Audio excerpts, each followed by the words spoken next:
Olá, muito boa tarde para você, Globo Esporte chegando daqui a pouquinho. Vamos falar do Fluminense, que enfrenta o Corinthians amanhã. Você vai ver ao vivo aqui na Globo depois de A Força do Querer. Também notícias do Flamengo, preocupado com o Rogério Ceni, do Vasco animado com o Luxemburgo. Mas vou começar falando do Botafogo. A vida tá difícil, hein? Já tá planejando o ano que vem com Série B no horizonte. Em letras garrafais. Não tem mais conversinha, não tem mais palavra bonita, não tem mais nada.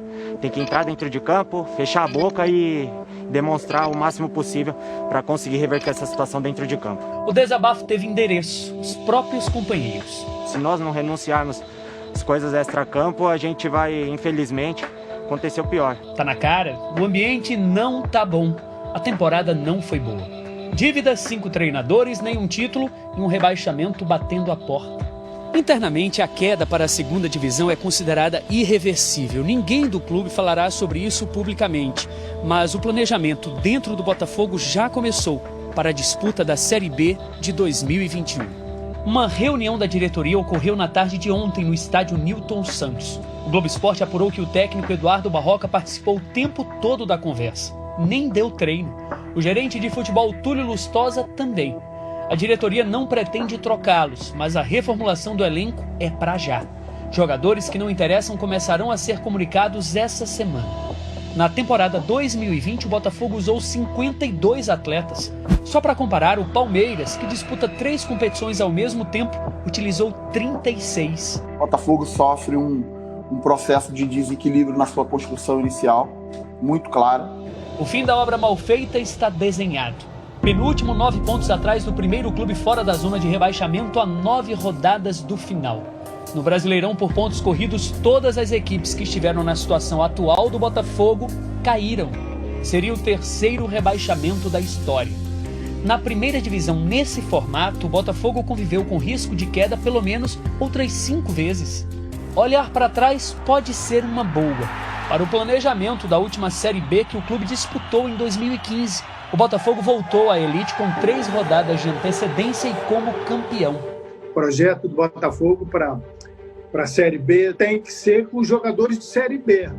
O jogador, para jogar na Série B, ele não pode ser aquele jogador de Série A, o jogador que está acostumado. Tem que ser um jogador diferente. As rodadas que restam nesta Série A podem não servir para a salvação, mas servirão para o futuro. É o momento de todos nós focarmos e dedicação total ao clube. Tem que cada um buscar um pouco mais de si, cada um procurar saber um pouco mais da história, do que passou para chegar até aqui. O ano velho da bola vai até fevereiro, mas para o Botafogo ele já acabou e não deixará a menor saudade. E o Vasco, hein? Sábado vai enfrentar o Coritiba, que é o lanterna do Brasileiro, contando com a molecada para ficar bem longe desse negócio de rebaixamento, né? Com a volta do professor ao comando do Vasco, são os alunos mais novos, aqueles formados no clube, que tendem a se dar bem.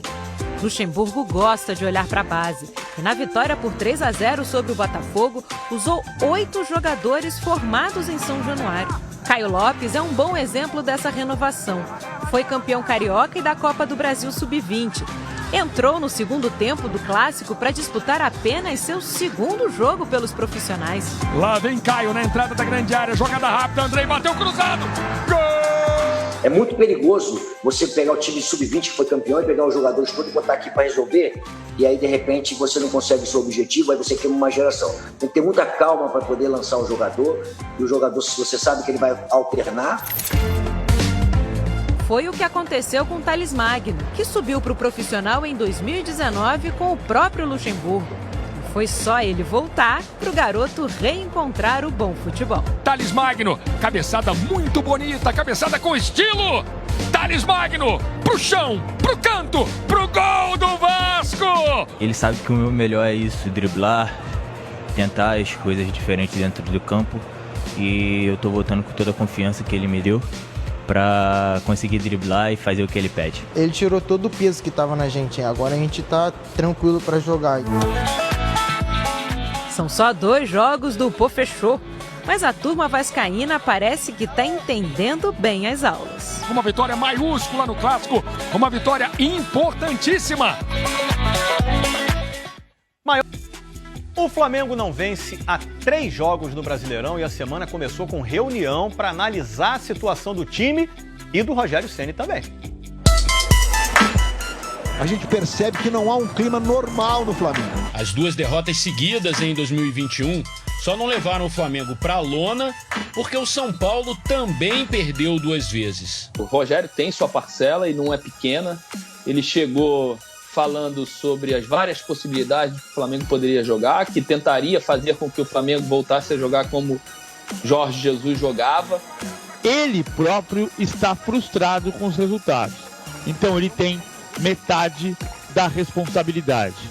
E muito em função de não ser tão fácil quanto muita gente pensa, fazer igual ao que Jorge Jesus fazia. Os números mostram que a diferença entre eles é tipo a distância do Brasil para Portugal. Jorge Jesus teve um aproveitamento de 82% em 58 jogos. Já Rogério Ceni, com 12 partidas, tem um aproveitamento de 44%, o que faz dele o treinador com o segundo pior desempenho nos últimos 10 anos.